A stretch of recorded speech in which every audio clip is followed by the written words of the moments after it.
Então agora são 3 horas e 38 minutos, o Conexão Futura já está de volta ao vivo aqui pelo canal Futura. E a partir de agora nós vamos falar sobre um distúrbio da aprendizagem que pode atingir entre 10 a 14 pessoas de cada 100 brasileiros. É bastante gente.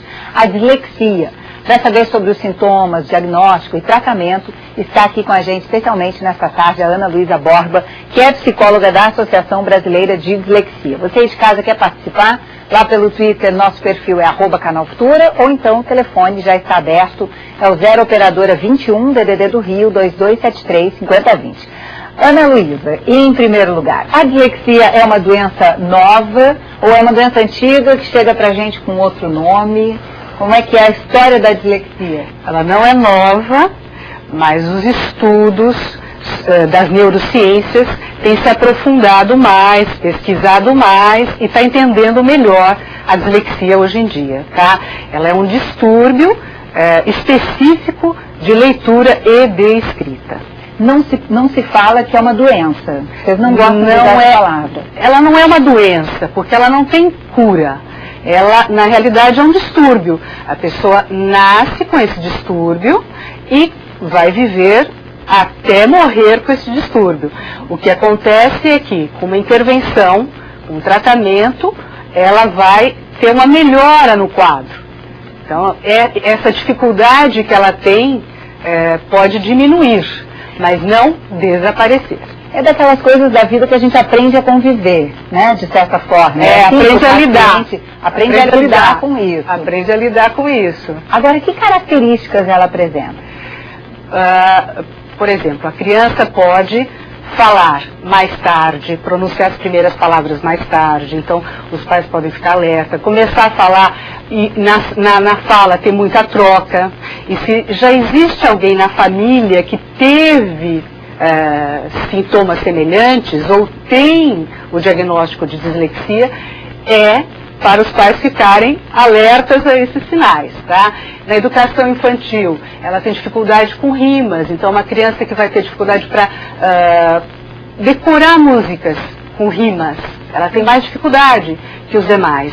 Aí, na hora de saber as letras do alfabeto, ela tem dificuldade na sequência, ela se perde. Na hora de de memorizar as letras do próprio nome, então os colegas conseguem, ela não.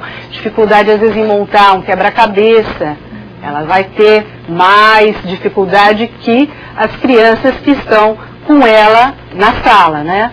O grupo. Então, essa criança disléxica, ela pode ir bem, por exemplo, em matemática? O prejuízo maior é em língua portuguesa, por exemplo, em texto, interpretação? Então, a questão é a seguinte, para fazer cálculo, raciocínio, ela tem um raciocínio muito bom, tá? Então, se ela não tiver que ler o enunciado, entender aquele enunciado, para resolver a questão, o problema, o cálculo, tudo bem.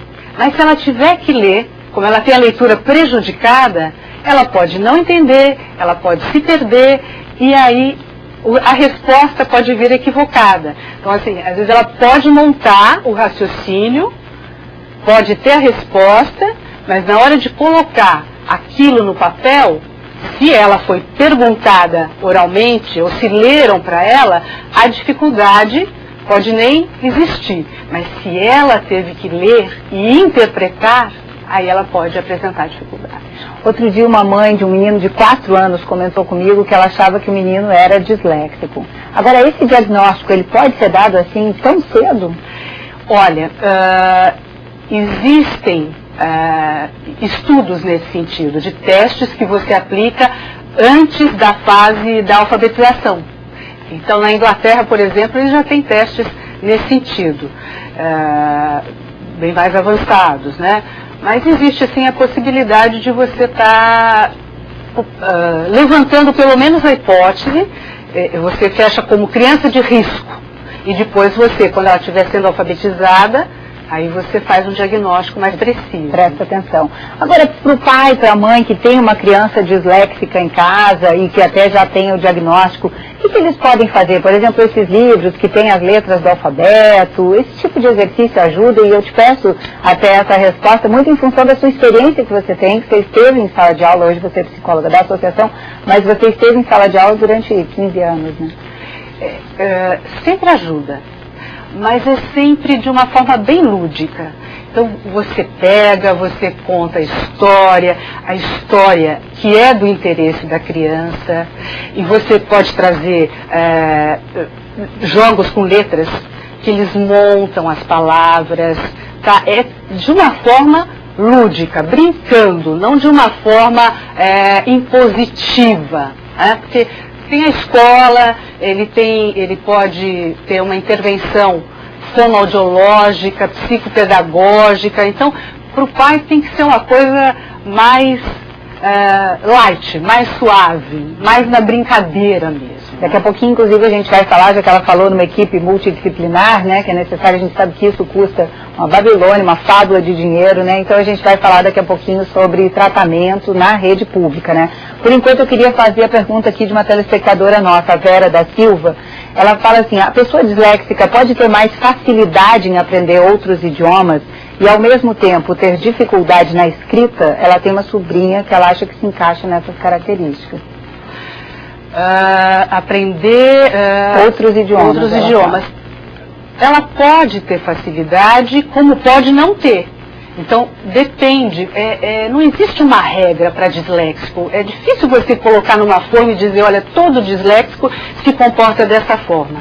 Tá? Então, na parte escrita, como ele tem uma dificuldade de decodificar símbolos, ele pode apresentar, sim, mais dificuldade do que na parte oral. Tá? Então, treina-se o ouvido, fala-se muito, de repente, em casa, outro idioma, ele pode aprender. Pode ter seus deslizes também. Tá? Os professores já estão acostumados a identificar esse tipo de distúrbio em sala de aula? Existe muita confusão. Porque você tem, às vezes, outros transtornos que também, ou outros problemas, que levam a uma dificuldade na aprendizagem da leitura e da escrita. Por isso você precisa de um diagnóstico diferencial, um diagnóstico multidisciplinar. Então, às vezes, os professores confundem, já rotulam, e aí vai ficando complicado, porque quando, às vezes, a família chega com um diagnóstico pronto. E ela já vem com toda uma expectativa, e às vezes não é. E aí fica mais difícil de você lidar. Então, eu acho que ainda tem muito mito em relação à dislexia. Você acaba de responder que não tem uma forma pronta, né, para quem tem a dislexia, mas a Éssila Salgueiro, aqui lá de São Gonçalo, ela quer saber assim, ter dificuldades em raciocínio lógico, em escrever o que está pensando, em esquecer muito as coisas, pode ser uma dislexia? Pode ser e pode não ser, porque às vezes você tem um transtorno de déficit de atenção que também dificulta. Então, por isso que a gente precisa de um diagnóstico, porque os sintomas, eles são muito próximos. E se você não tiver esse diagnóstico, você corre o risco de estar se rotulando de uma forma equivocada, né? Então, talvez o que ela tenha que fazer é procurar um psicólogo, algum profissional que se aplique esse teste nela. É isso? Para saber se ela tem a doença ou não, o distúrbio ou não? É interessante ela fazer, passar por algum profissional, pode ser até um neurologista, que depois, se precisar, ele encaminha para uma equipe multidisciplinar, tá? Ele vai poder orientá-la melhor se os sintomas que ela apresenta são sintomas que levantam a hipótese de uma dislexia ou de qualquer outro transtorno que acabe afetando a atenção, concentração, memória, raciocínio, tá? E, bom, a gente está com o tempo quase estourando aqui, mas não queria que você deixasse de responder. Por que a dislexia é mais comum entre homens do que em mulheres?